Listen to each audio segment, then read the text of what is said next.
Olá, pessoal. Tudo bem com vocês? Prontos para começar a nossa aula de hoje? Então, nós estamos vendo um grande tema, que é a origem dos seres vivos, né? E como nós estamos falando de origem dos seres vivos, nada mais justo do que começar falando sobre as características dos seres vivos, o que é de fato um ser vivo, que foi esse o tema da nossa aula da semana passada.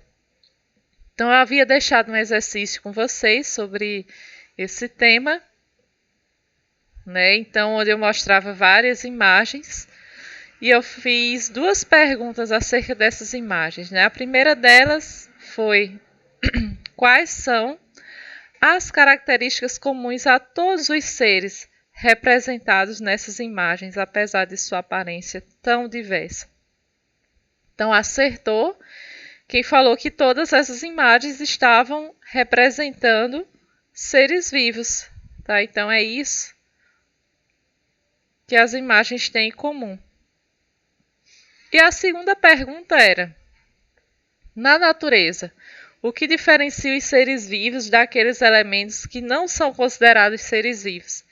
Então nós vimos várias características que vocês poderiam ter listado aqui, né? Uma delas, são formados por células.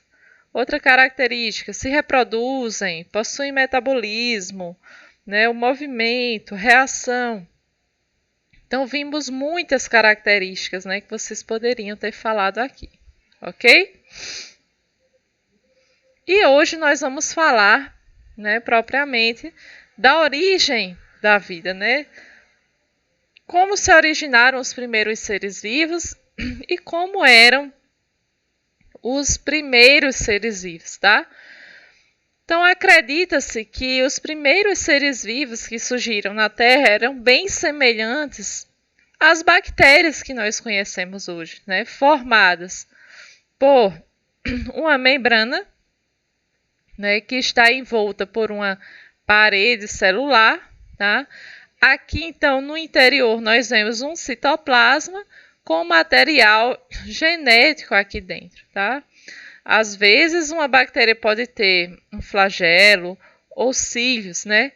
Então, acredita-se realmente que, de fato, os primeiros seres vivos fossem bastante semelhantes às bactérias, né, que nós conhecemos hoje. Muito mais relacionado, na verdade, às árqueas, que são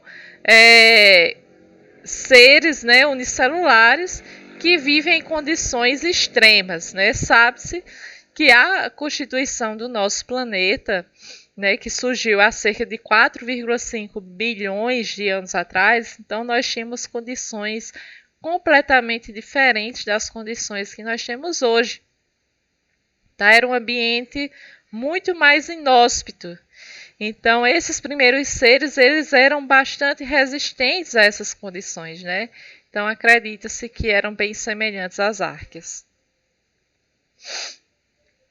Então, nós vimos na aula passada que os seres vivos são constituídos por moléculas orgânicas, né? Basicamente, né, o nosso CHOMP aí, né? Às vezes podemos acrescentar também o S de enxofre, né? Carbono, hidrogênio, oxigênio, nitrogênio, fósforo e enxofre, né? Então, todos os seres vivos são formados por moléculas orgânicas que contêm estes elementos e como o carbono, né, é considerado chave aqui quando a gente fala de molécula orgânica, então são esses elementos em combinação com o carbono. Então, os seres vivos, eles são formados por moléculas orgânicas, moléculas essas que, né, vão constituir as substâncias orgânicas, né, que são os lipídios, os carboidratos, as proteínas, os ácidos nucleicos. Então, os seres vivos são formados por essas substâncias orgânicas, né? Mais a água, não é isso? Então, né, a grande pergunta é: e essas moléculas orgânicas aqui? Elas já existiam há 4,5 bilhões de anos atrás? Acredita-se que não, tá? Que as moléculas orgânicas elas não existiam ainda, né? Então acredita-se que as moléculas orgânicas surgiram a partir de moléculas inorgânicas, né? Que não têm carbono na sua constituição, tá? Então a hipótese atualmente aceita que explica a origem da vida na Terra é chamada de hipótese da origem por evolução química, tá? Que foi uma hipótese proposta pelos cientistas Oparin e Haldane. Então, o que diz essa hipótese da origem por evolução química? Né? Que as substâncias inorgânicas deram origem às minhas substâncias orgânicas, tá? Então, as condições ambientais, né, nessa época, há 4,5 bilhões de anos, eram bastante diferentes do que nós temos hoje. Então, nós tínhamos bastante vapor de água, gás carbônico na atmosfera, o gás metano, né, radiação, vulcanismo, né? Então eram condições extremas. Daí essas substâncias inorgânicas se combinaram para formar as primeiras substâncias orgânicas, tá? Que devido à grande quantidade de chuvas que ocorria nessa época, essas substâncias orgânicas eram arrastadas para lagos, né? E aqui essas substâncias orgânicas, elas se combinavam, formando os coacervados, né, que nós vemos aqui como exemplo uma foto de microscópio, né, que é o agrupamento de substâncias orgânicas formando, né, aminoácidos, que é a unidade básica das proteínas, tá? Então, esses lagos eram verdadeiras sopas de coacervados, né? E com o passar do tempo, não somente, né, aminoácidos que formaram proteínas surgiram, né, aqui, né, nessas águas, como também as primeiras substâncias orgânicas que formam as membranas celulares, né? Os famosos fosfolipídios, tá? E a partir da formação de substâncias, né, que são constituintes básicos das membranas celulares, podemos ter então a origem dos primeiros seres vivos unicelulares, formados por membrana, citoplasma, né, e aqui o material genético, tá? Então essa membrana ela é formada de fosfolipídios, tá? E essa hipótese, né, ela já foi provada, professora? Como que é? Então, alguns cientistas já tentaram, né, recriar as condições da Terra primitiva, né, para ver se realmente era possível a formação de matéria orgânica a partir de matéria inorgânica, né? Então, aqui nessa imagem, nós vemos então que as condições da Terra primitiva eram bastante diferentes, né? Com erupções vulcânicas, descargas elétricas, né? Como nós vemos aqui nos relâmpagos, intensa radiação ultravioleta, né? Então, tudo isso contribuiu, né, para a formação das primeiras moléculas orgânicas na atmosfera, que eram então arrastadas pela chuva para formar os nossos coacervados. Então, né, o cientista Stanley Miller, né, foi um desses caras que tentaram provar, né, que realmente a hipótese, né, da origem da vida por evolução química era verdadeira, né? Então, como é que ele tentou recriar esse experimento? Ele construiu um aparelho semelhante a esse que vocês estão vendo aqui na imagem, né?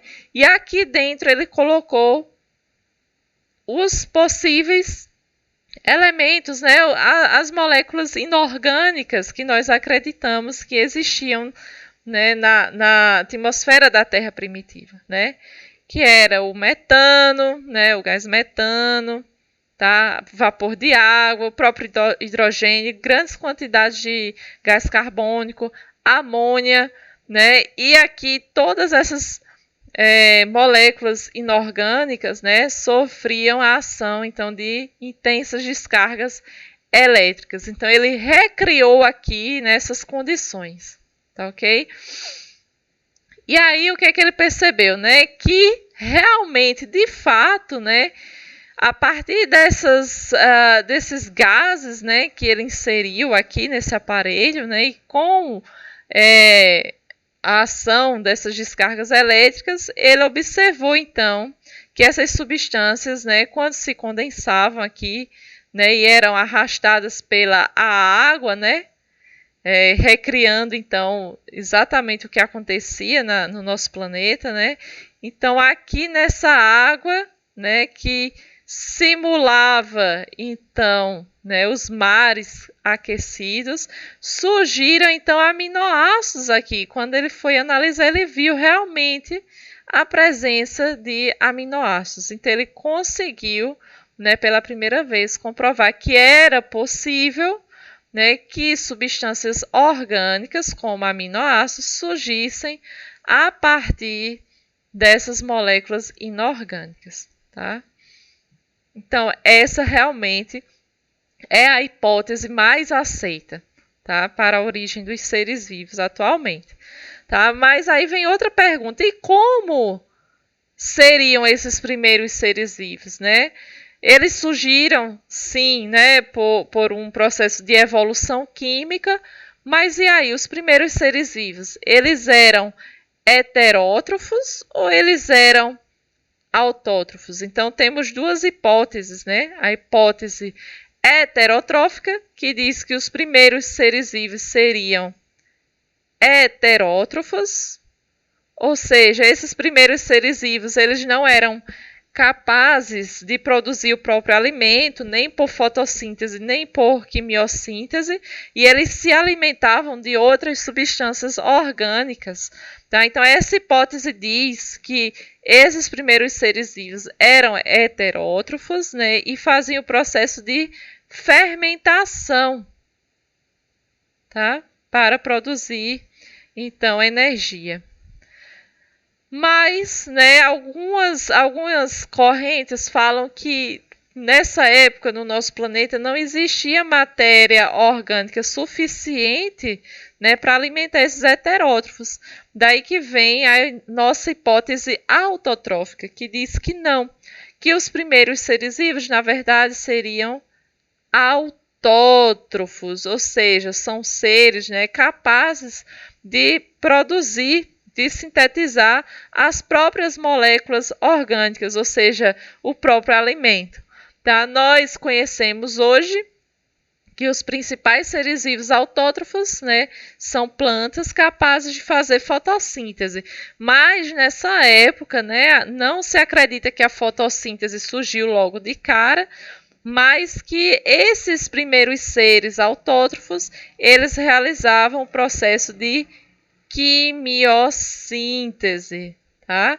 Então, eles não utilizavam luz do sol e gás carbônico para produzir energia, mas eles utilizavam moléculas inorgânicas do próprio meio, tá? Para produzir essa energia através da quimiossíntese, ok? E esta daqui seria a hipótese, né, mais aceita atualmente, de que os primeiros seres vivos seriam, na verdade, autótrofos. Tá? Mas, claro que existem outras ideias sobre a origem da vida, né? A maioria de vocês, por exemplo, na nossa primeira atividade, né, que vocês deveriam falar como que vocês acreditam que a vida surgiu na Terra, né? Então, a maioria, né, se baseou na teoria do criacionismo, né, que diz que todos os seres vivos foram criados por um Deus e que esses seres vivos eles não mudam ao longo do tempo. O criacionismo portanto, chamado também de fixismo, né? Porque não se admite a evolução dos seres vivos. E é uma ideia baseada na religiosidade.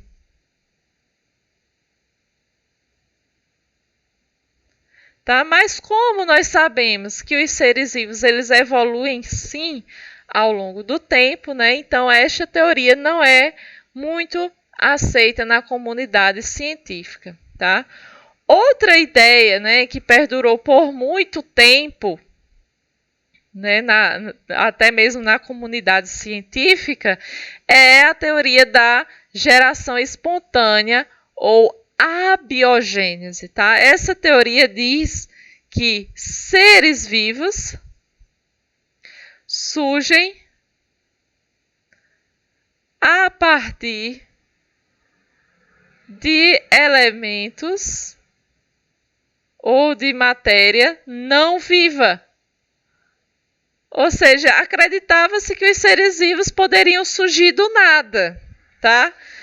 Eles até faziam um tipo de experimento, né, que é bastante comentado. Se você quer que um ser vivo surja, por exemplo, ratos, né, coloca lá uma roupa suja num canto da sala, né, que com os dias vão surgir ratos a partir desses elementos não vivos, né? Só que, na verdade, o que é que estava acontecendo?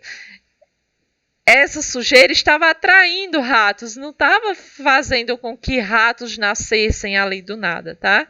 Então, essa teoria da abiogênese, ela perdurou por muito tempo e deu trabalho para cair por terra, tá? Então, um dos pesquisadores, né, que primeiro tentaram provar, né, que essa teoria da abiogênese não era verdadeira, né, foi o Redi.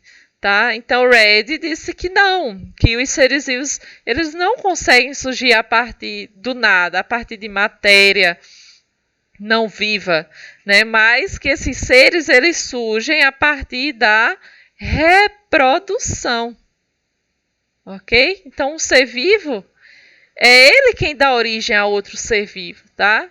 E não tem como isso acontecer de outra forma.